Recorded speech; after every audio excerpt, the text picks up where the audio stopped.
এইখন বিদ্যালয়ৰ প্ৰিন্সিপাল মহোদয়, সমন্বিতে আন শিক্ষক কৰ্মবৃন্দ আৰু আমাৰ লগত অহা সহকৰ্মী বিজ্ঞান কৰ্মীসকল, মঞ্চত উপবিষ্ট শিল্পী ডাঙৰীয়া আৰু আটাইতকৈ মৰমৰ শিশু ছাত্ৰ ছাত্ৰীসকল, আজি আমি কিয় আহিছোঁ তোমালোকে গম পাইছানে? কিয় আহিছোঁ? আমাৰ অৰ্জিত জ্ঞানৰ তোমালোকক অকণমান বিলাবলৈ আহিছোঁ, হয়নে?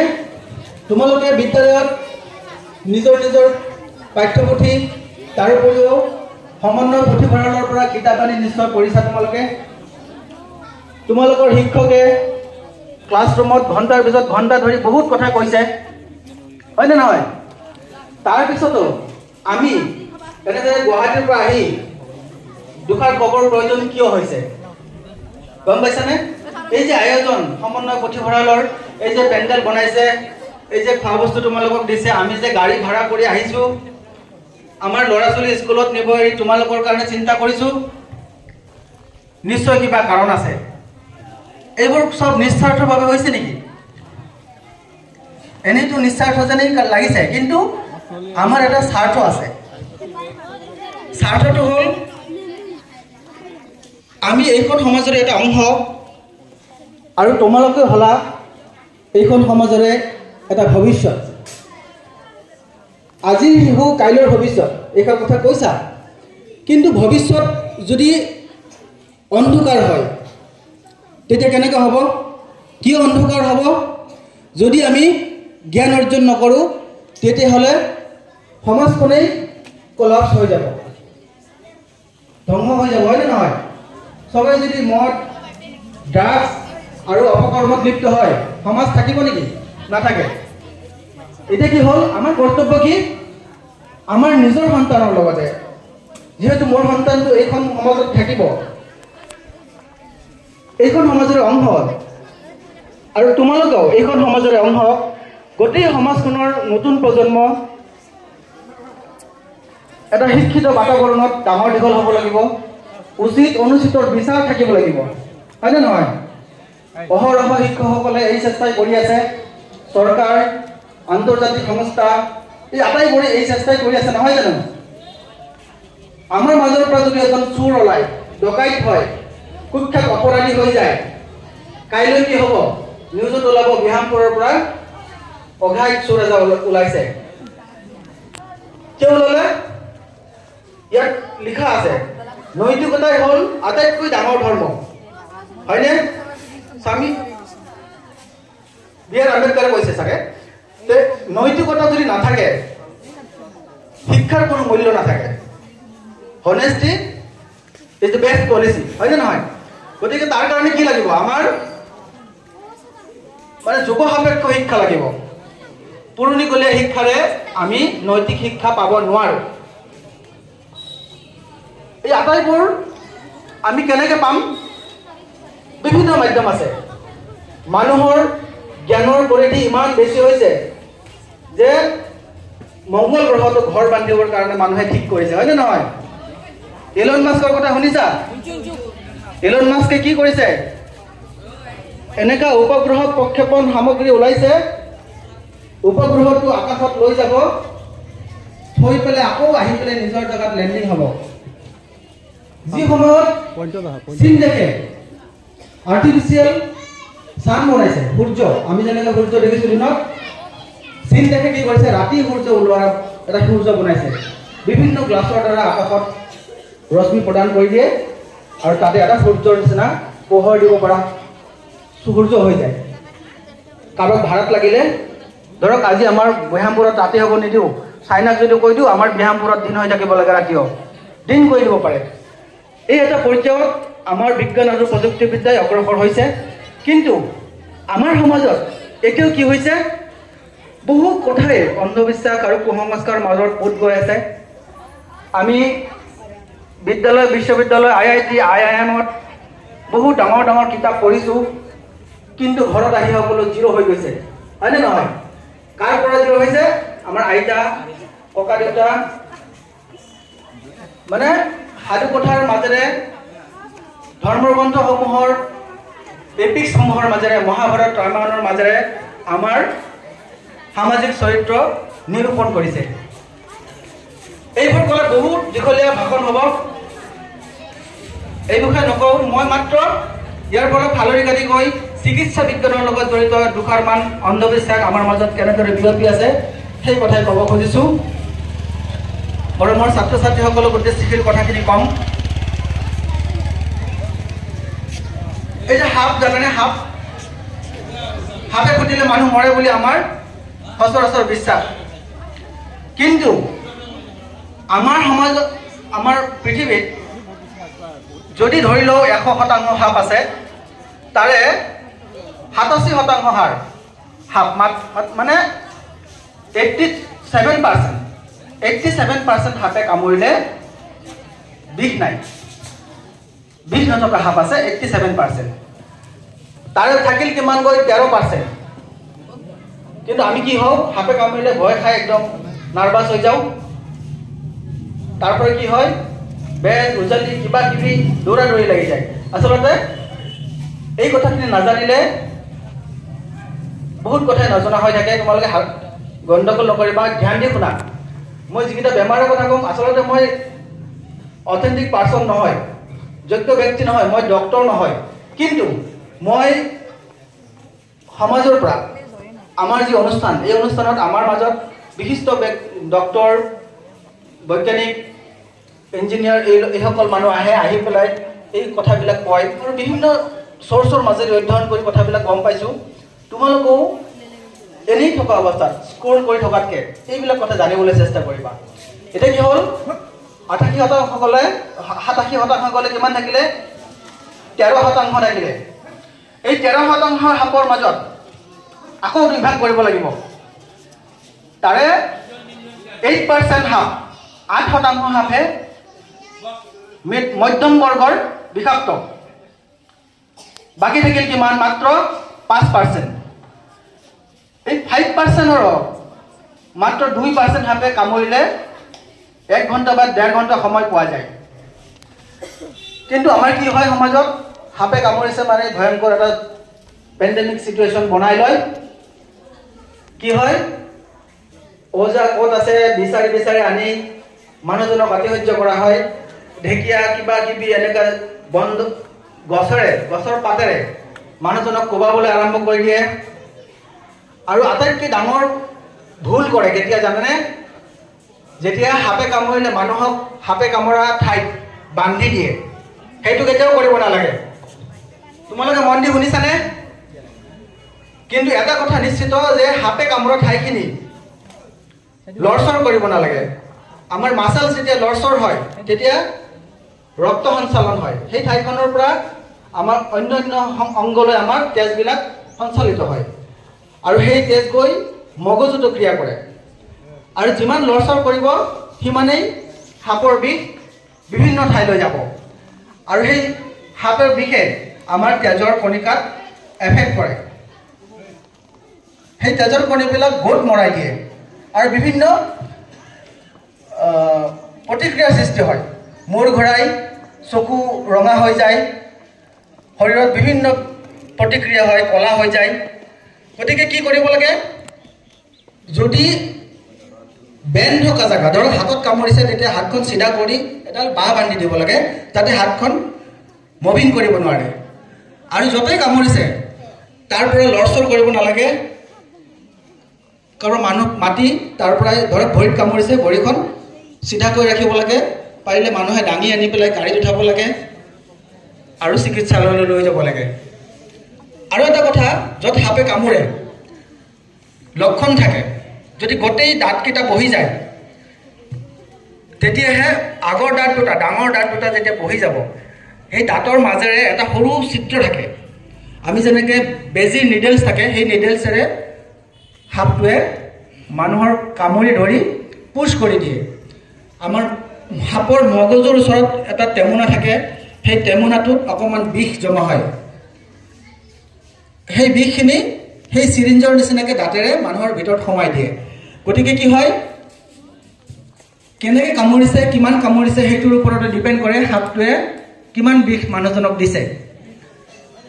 কি কৰে চিকিৎসালয়লৈ লৈ যাব লাগে, লৈ গৈ পেলাই তাতে কি কৰে টেষ্টটো পৰীক্ষা কৰে, টেষ্টটো পৰীক্ষা কৰি তাৰ বিষৰ পৰিমাণ কিমান আছে, কি সাপে কামুৰিছে সেইটো নিৰ্ধাৰণ কৰি তেওঁলোকে সেই ধৰণে এণ্টিভেনাম দিয়ে। সাপৰ পৰাই কিছু বিষ আন আন জীৱক পুছ কৰি তাৰ পৰা আকৌ এণ্টিভেনাম বনাই মানুহক দিয়ে। ওচৰৰ চিকিৎসালয়ত বা ৰাজ্যিক চিকিৎসালয়বিলাকত জিলাৰ যিবিলাক স্বাস্থ্য কেন্দ্ৰ আছে এইবিলাকত আজি সকলো ঠাইতে উপলব্ধ। গতিকে এটা কথা মনত ৰাখিবা, সাপে কামুৰিলে কেতিয়াও ওজা জৰা ফুকা এইবোৰ কৰি সময় নষ্ট কৰিব নালাগে, নহ'লে কিন্তু জীৱন হানি হোৱাৰ সম্ভাৱনাই বেছি। আৰু ভয় খাব নালাগে, মন থাকিব তোমালোকৰ। আজি যে আমি আহিছোঁ নিশ্চয় এনেকুৱা কথাই দি যাম তোমালোকে জীৱনভৰ মনত ৰাখিবা। আৰু এই বিষয়ে আৰু বেছি অধ্যয়ন কৰিবৰ কাৰণে আৰু বেছি জানিবৰ কাৰণে তোমালোকে মোবাইলত চাব পৰা, তোমালোকে নচোৱাৰ কাৰণে আমি ক'ব লগা হ'ল। আজিৰ পৰা চাবানে? What is the precaution of snake bite এনেকৈ মাৰি দিবা। ইন হিন্দী বুলি ক'বা, হিন্দীত বুজাই দিব, ইন এছামিজ বুলি ক'বা, ইন বেংগলা বুলি ক'বা, বুজাই দিব। ইয়াৰ পিছত আহিলে কুকুৰে কামোৰাটো। আমাৰ এনিমেল ৰাইটছৰ 80% হ'ল কুকুৰে কামোৰা, হয়নে? চবৰে ঘৰত কুকুৰ আছে, গাঁৱত আছে, চক বজাৰবিলাকত আছে। হঠাৎ ভৰিখন লাগি গ'লে বা কিবা এটা হ'লে কামুৰি দিয়ে। বাকী আন আন মেকুৰী, চিকা, এন্দুৰ এইবিলাকে কামুৰিলেও মানুহৰ বেমাৰ হ'ব পাৰে। কি হয়? ঘনিষ্ঠংকাৰ বেমাৰ হ'ব পাৰে, হয়নে? গতিকে আমি কি কৰিব লাগে? আমি য'ত কামুৰিছে কুকুৰে কামুৰিলে মানে 10 দিনৰ ভিতৰত মানুহৰ লক্ষণবিলাক দেখা দিয়ে। তাৰ আগতে কি কৰিব লাগে? ডক্টৰৰ ওচৰত যাব লাগে। কেতিয়াও আমি ওজাৰ ওচৰত যাব নালাগে, ঠিক আছে? এই যে ওজাই যে চিকিৎসা কৰে তেওঁলোকে কি কৰে? তেওঁলোকৰ জ্ঞানৰ পৰিসৰ কিমান? তেওঁলোকে জানো বিশ্ববিদ্যালয়ত ইউনিভাৰ্চিটিত পঢ়িছে? পঢ়াটো নাই। তেওঁলোকে ধাৰণাৰ ওপৰত নিৰ্ভৰ কৰি এখন কাঁহী জানে যে পিঠিত কাঁহীখন দিয়ে, দি পেলাই কিবা মন্ত্ৰ দিয়ে। আচলতে কাঁহৰ কাঁহী তুমি নিজে প্ৰমাণ কৰি চাবা তোমাৰ নিজৰ কোনোবা এজন বন্ধুৰ ওচৰত যদি পিঠিত লোম নাথাকে আৰু কাঁহীখন ঠাণ্ডা থাকে, যেতিয়া মানুহৰ গাত লগাই দিয়া হয় অলপ গৰম হয় তেতিয়া এনেই লাগি ধৰে। আৰু সেইটোৱে ব্যৱহাৰ কৰি মানে ওজাসকলে কয় বিষ আছে বিষ নাই মানে এক্সৰে এইবিলাক কথা কৈ মানুহক কি কৰে? পথভ্ৰষ্ট কৰে। আমি আধুনিক যুগৰ মানুহ পথভ্ৰষ্ট হ'ব নালাগে, হয় নে নহয়? মোৰ পাইছে নেকি কথাবিলাক? এইবিলাক কথা মনত ৰাখিবা। কেতিয়াও ওজাৰ ওচৰত যাব নালাগে। এই যে গভৰ দলত যে ওজা আছে এইবিলাক গতি খেল, হয়নে? তেওঁলোকে কোনো বিশ্ববিদ্যালয়ত পঢ়া নাথাকে আৰু কাঁহীখন ঠাণ্ডা থাকে, যেতিয়া মানুহৰ গাত লগাই দিয়া হয় অলপ গৰম হয় তেতিয়া এনেই লাগি ধৰে। আৰু সেইটোৱে ব্যৱহাৰ কৰি মানে ওজাসকলে কয় বিষ আছে বিষ নাই মানে এক্সৰে এইবিলাক কথা কৈ মানুহক কি কৰে? পথভ্ৰষ্ট কৰে। আমি আধুনিক যুগৰ মানুহ পথভ্ৰষ্ট হ'ব নালাগে, হয় নে নহয়? মোৰ পাইছে নেকি কথাবিলাক? এইবিলাক কথা মনত ৰাখিবা। কেতিয়াও ওজাৰ ওচৰত যাব নালাগে। এই যে গভৰ দলত যে ওজা আছে এইবিলাক গতি খেল, হয়নে? তেওঁলোকে কোনো বিশ্ববিদ্যালয়ত পঢ়া নাই, কোনো চাইণ্টিফিক মানে অধ্যয়ন নাই। গতিকে আমি ডক্টৰৰ ওচৰত যাব লাগে আৰু চিটা ল'ব লাগে, মানে বেজি ল'ব লাগে। তাৰপিছত আহিছে আমাৰ মাজত আটাইতকৈ ডাঙৰ ব্যাধি আই। আই হ'লে গম পোৱা নে? আই হ'লে একেবাৰে কি যে এটা অৱস্থা হয়, পুৰা গাঁওখনে গম পাই যায় এই ঘৰখনত আই হৈছে। একদম পাৰিলে 8 কিলোমিটাৰ দূৰলৈ পাৰ হৈ যাব খোজে। আৰু কি কৰে? আই হ'লে একদম মানে নাম কীৰ্তন পাতি মানে গামোচা চামোচা দি পেলাই যেন আমি 1500 শতিকা আগত বাস কৰিছোঁ, হয় নে নহয়? আগতে দুটা ধৰণৰ আই আছিলে, ডাঙৰ আই আৰু সৰু আই। 70-80 দশকত ডাঙৰ আই শেষ হৈ গৈছে আমাৰ পৃথিৱীৰ পৰা, কিন্তু সৰু আই স্মল পক্স মানে আমাৰ যে গাত গুটি গুটি হয় অকণমান চিকেন পক্স, সেই চিকেন পক্সটো কি হয়? গুটি গুটি হয়, টেমুনা এটা হয়, হৈ পেলাই ভৰিটো ৰঙা হৈ যায়। আমি কি কৰোঁ? অযথা সময় নষ্ট কৰোঁ, কিন্তু বেছি দেৰি হৈ গ'লে কি হয় চিকিৎসাৰ ব্যৱস্থা হাত দাঙি দিব লগা হৈ যায়, মৃত্যু পৰ্যন্ত হ'ব পাৰে। গতিকে আমি এইবিলাক কৰিব নালাগে, আমি চিধাই মেডিকেললৈ যাব লাগে আৰু বিশেষজ্ঞ ডক্টৰৰ পৰা এইবিলাক কি কৰিলে উপযুক্ত খোৱা লোৱা, আচলতে খোৱা লোৱাটো একেই ৰাখিব লাগে। বহুতে কয় যে একদম আন্ধাৰ ৰুমত থৈ দিয়ে, খোৱা লোৱা ভালকৈ নিদিয়ে, কিন্তু আচলতে তেলজাতীয় বস্তুৰ বাহিৰে আন সকলো খাদ্য নিয়মিত হৈ থাকিব লাগে, আগৰ নিচিনা হৈ থাকিব লাগে। গতিকে সেইটো কথা সদায় মনত ৰাখিবা। আৰু এটা আছে আটাইতকৈ চৰ্চিত চিকিৎসা, সেইটো হৈছে জণ্ডিছ, হয়নে নহয়? জণ্ডিছ হ'লে একেবাৰে কি মালা চালা লৈ সন্যাসী নিচিনা হৈ যায়। এই কথাটো গম পাইছে নে? ইয়াতে আছে নিশ্চয় কোনোবা। আচলতে গোটেইবোৰ কথাই টোটেল বকচ। কিয় জানানে? এডাল গছত থকা, এডাল গছৰ কেইটামান ঠাৰি কেইডালমান ৰছীৰে বান্ধি মূৰত দিলে এটা অত্যন্ত দুৰাৰোগ্য বেমাৰ শেষ হৈ নাযায়। আচলতে আমাৰ খাদ্যাভ্যাস আৰু টোপনি আৰু বিভিন্ন ভিটামিনৰ অভাৱত এই ৰোগ হয়। এই ৰোগ হ'লে কি হয়? আমাৰ হালধীয়া হৈ যায়। আমাৰ প্ৰতিনিয়ত হালধীয়াবিলাক ওলাই যায়। আচলতে খাদ্যবস্তুৰ পৰা আমাৰ শৰীৰত তেজৰ উৎপন্ন হয়। সেই তেজত কি থাকে? লোহিত ৰক্তকণিকা, অশ্বেত ৰক্তকণিকা থাকে। তাৰ লগত আৰু এটা বস্তু থাকে, সেইটো হ'ল বিলিৰুবিন। তোমালোকে ইউটিউবত চাবা বিলিৰুবিন। সেই বিলিৰুবিন কি? আমি ৰাতিপুৱা যে হাগো, হাগিলে কি হয়? আমাৰ গৰু হালধীয়া হয়, হয়নে নহয়? আমি হালধীয়া কিয় হয়? আমি হালধীয়া বস্তু নাখালেও আমাৰ গৰু হালধীয়া হয়।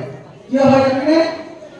আমাৰ পাকস্থলীত এনেকুৱা কিছুমান মেকানিজম আছে, পাকস্থলীৰ হজম কৰা যিটো চিষ্টেম, সেই চিষ্টেমৰ মাজত কি হয়? এটা পদাৰ্থ উৎপন্ন হয়, সেইটো হ'ল বিলিৰুবিন। সেই পদাৰ্থটো আমাৰ দৈনন্দিন শৰীৰৰ পৰা পাছ হৈ থাকে, ফৌজদাৰে পাছ হৈ থাকে। আমাৰ পেচাব কেতিয়াবা হালধীয়া হয়, হয়নে?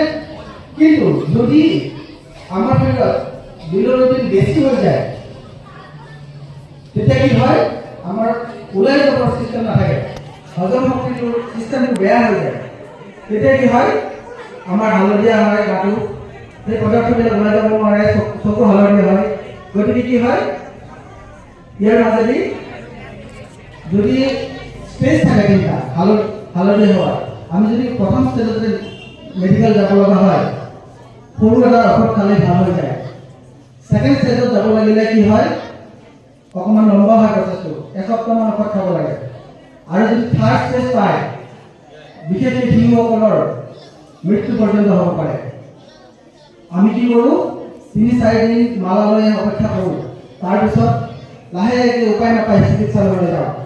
কিন্তু সেইটো কেতিয়াও হ'ব নালাগে।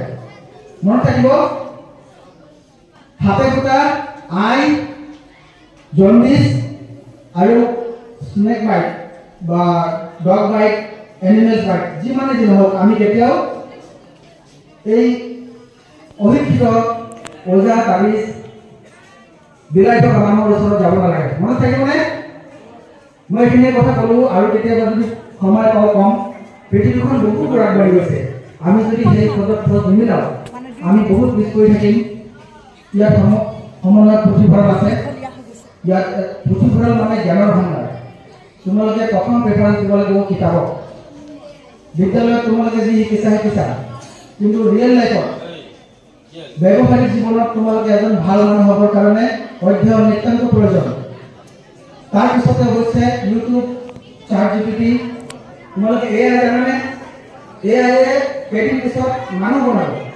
মানুহ মানে ৰবটৰ মানুহ। মানুহে এটা নিৰ্দেশ দি থৈ দিব, সেই নিৰ্দেশটো ৰবটে মানুহৰ নিচিনা পালন কৰিব।